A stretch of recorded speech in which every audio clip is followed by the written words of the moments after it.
Hey guys, it's Ben from Hamilton Tile. I'm going to show you building a shower bench. We're going to pack a pan, and we're also going to put some Ardex Flexbone heat down. We have some new mud to test out from Ardex. We'll show you a couple techniques, and I'll also give you a walkthrough of the bathroom we're building right now in Sandy Springs, Georgia. And this is what we're pretty much working on here. Jason's over there putting the bench. But this floor was really wacky, and we could see the results of that from the marble that was here before. You can kind of see a crack in all these marble pieces.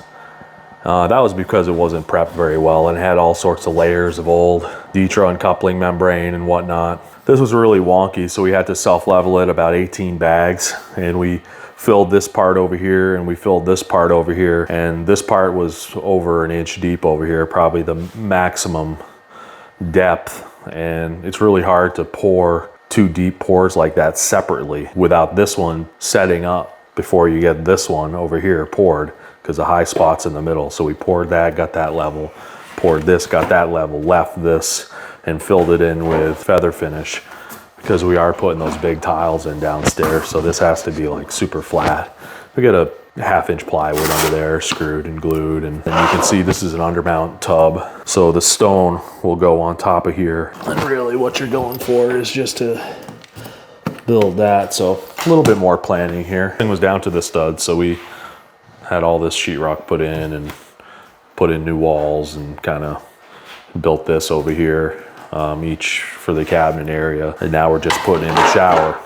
So this is us building a small bench, and Jason is putting it together with 2-inch Ardex foam board that has a waterproof interior and a cementitious exterior that the tile really likes to bond to.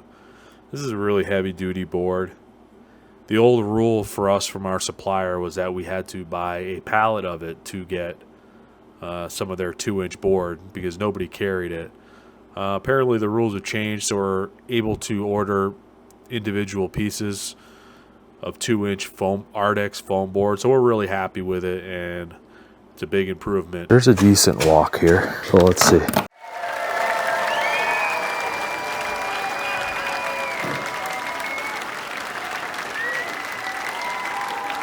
This is a pretty physical job. It gets done step by step, piece by piece, layer by layer. What you're looking at here is what's underneath our mud bed in our pan. It's lath screwed in. It's the vapor barrier is the black plastic underneath, and Jason's just setting up the drain nice and level now and getting the level set.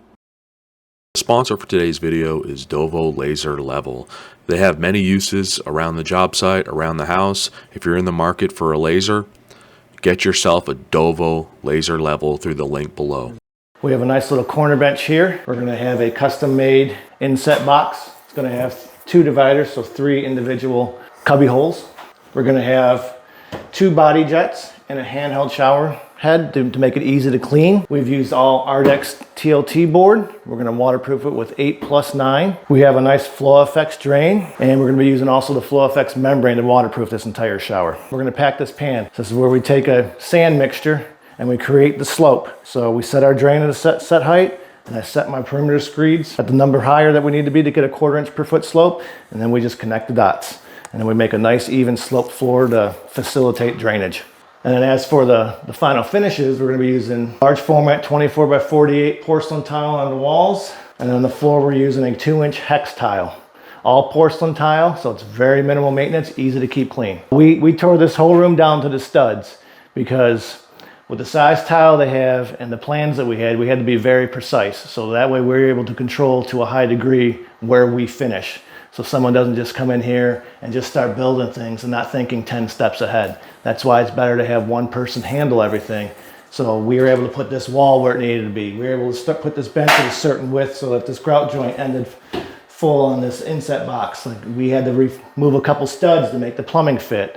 You know, if you don't think of those things, or if you don't have some sort of a plan, Those are things that are going to have to be rectified when it's a little bit too far along in the process, and it costs a lot more money. That's why we like to have, you know, some sort of drawings, plans, some sort of direction, not just willy-nilly, here's some tile, put it up. So that way everybody's on the same page. We can catch things that are going to cause a problem early enough in the process where it's not really a big deal. So when we were in the framing stage, we were able to catch that this wall was severely out of plumb, 1.5 inches and 8 feet. So we were able to fix this wall. We were able to add all the necessary blocking for plumbing fixtures, grab bars, towel hooks, towel bars. We were able to straighten out, there was one stud in there that was extremely bowed. We just cut that out. The ceiling was just wavy as all get out, so we were able to fur and shim it so that, as you can see, everything came out nice and flat and smooth. The ridge point is nice and crisp now. You know, it wasn't like this when we started. We're getting ready to pack the pan, and then after that's done, we're gonna put down the membrane for the heated floor.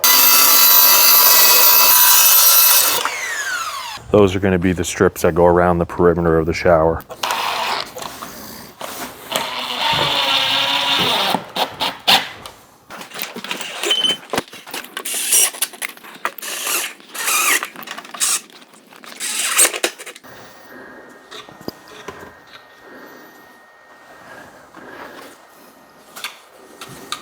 All right, top 3 things I like about the Flo Fx drain.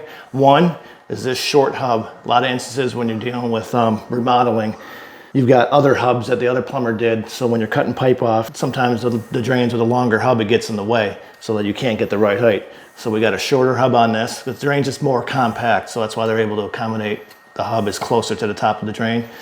Number 2, I like these recessed holes for screws. So if the drain's a little cockeyed, we can remedy that with a screw in here. Number 3, it's just a lot more stout drain. It doesn't flex as much. It feels just a better quality piece. And actually there's 4 things I like about it. So when doing mosaics, a lot of other bonding flange drains have a pretty good dip right here.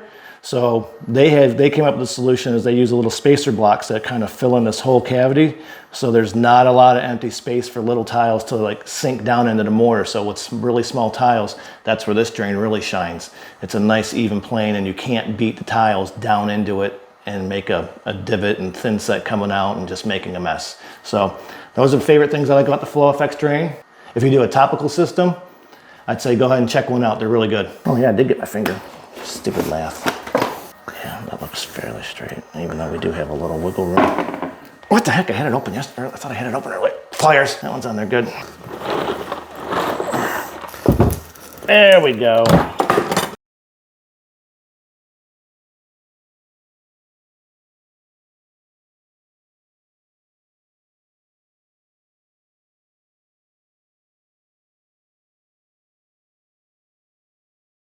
What do you use the pipe for? So then what I'm using the pipe for is when we put the screw in, I'm going to cut it at the right height, and it basically acts as a spacer so we don't crush the one, because if you don't do this, what ends up happening is it'll flex this a little bit and make the drain not so even.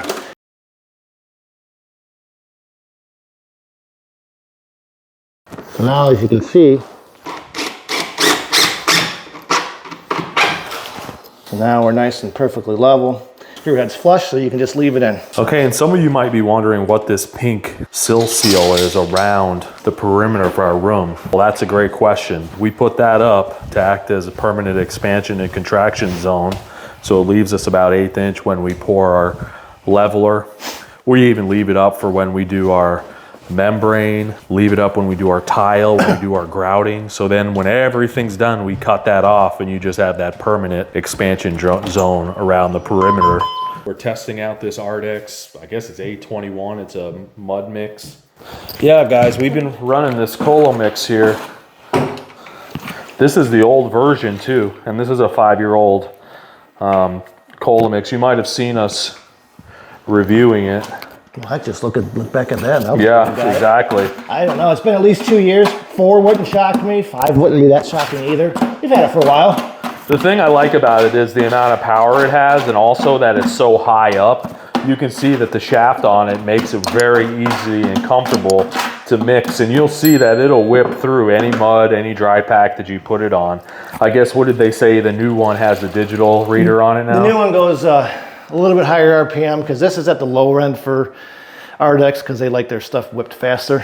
I know the new one has more control over RPM. But we like the timer in it. It's a digital thing, so you can select your RPM, which is important for all the new stuff. But then, like you said, it actually has a timer in it because it's very important to mix these things for the amount of time they tell you. People don't realize how engineered these thin sets are now. 2 bags, I put 2 on top. 1, 2.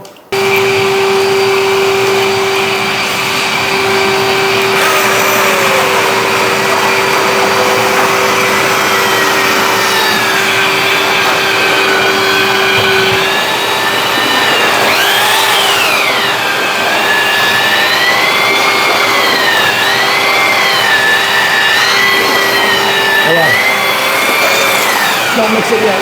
Just hold on. I'll put 2 on top of here.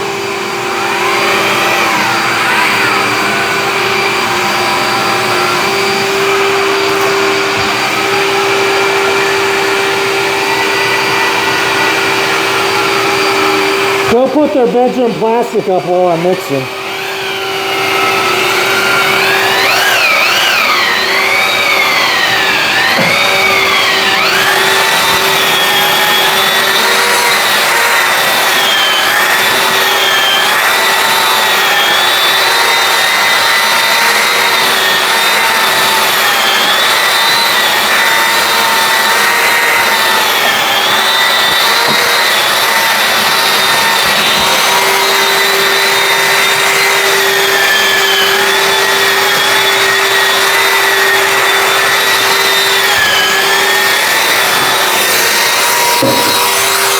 That's doing pretty good.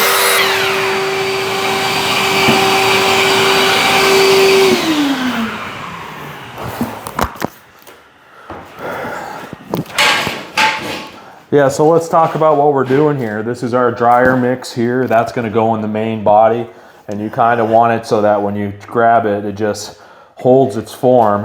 And then there's a second mix here that's going to be a little bit looser, and that's going to get packed under the drain to kind of support the drain. Jason over there, he's going to stuff some thin set underneath that Flo Fx drain. It has like ridges and stuff under there, and this is just to kind of get a good bond between the wet thin set and the actual drain body. Yeah, and this mix is a little bit wetter. It's what they say. Yeah, that's what. Oh, that one. Wetter than that one. This one goes under the drain.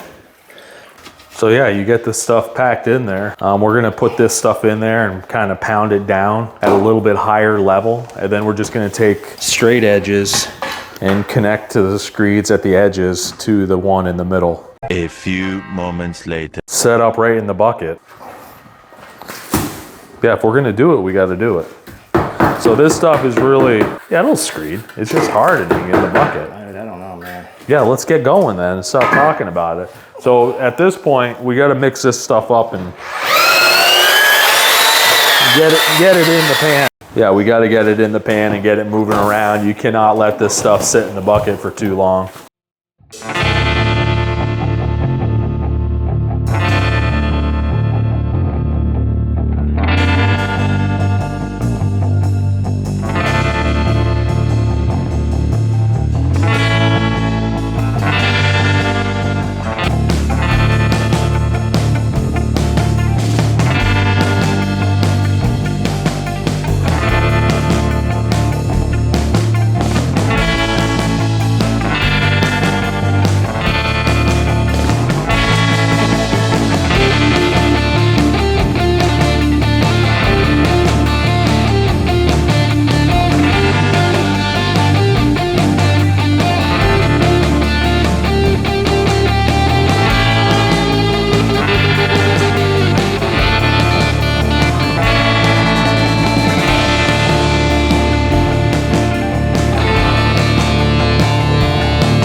We like Flexbone heat because the microfiber sticks to the thin set better and bonds better than the Ditra. And you also level on top of this mat and on top of your wire, protecting your wire while you're installing the tile. Awesome. And we're going to use the Collomix Aquix. And pretty much what I'm going to do is I'm going to turn it on. And we get it at 2.5 now. I'm going to get this thing up to 8 quarts. And then what we'll do is we'll just press this button.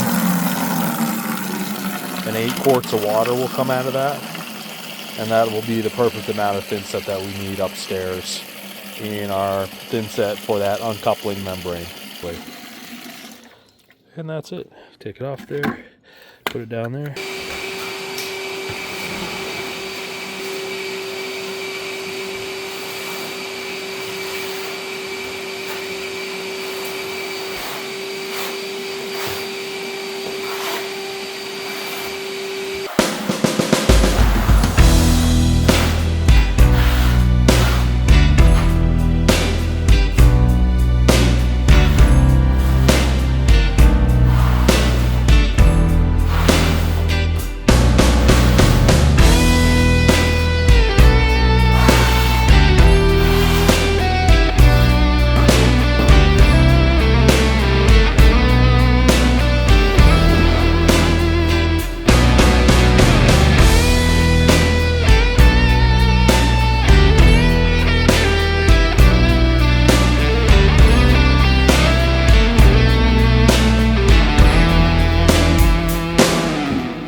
right, so that's pretty much the end of the day there. I wanted to give an overview of the new Ardex mud that we were using. What did you think of that, Jason?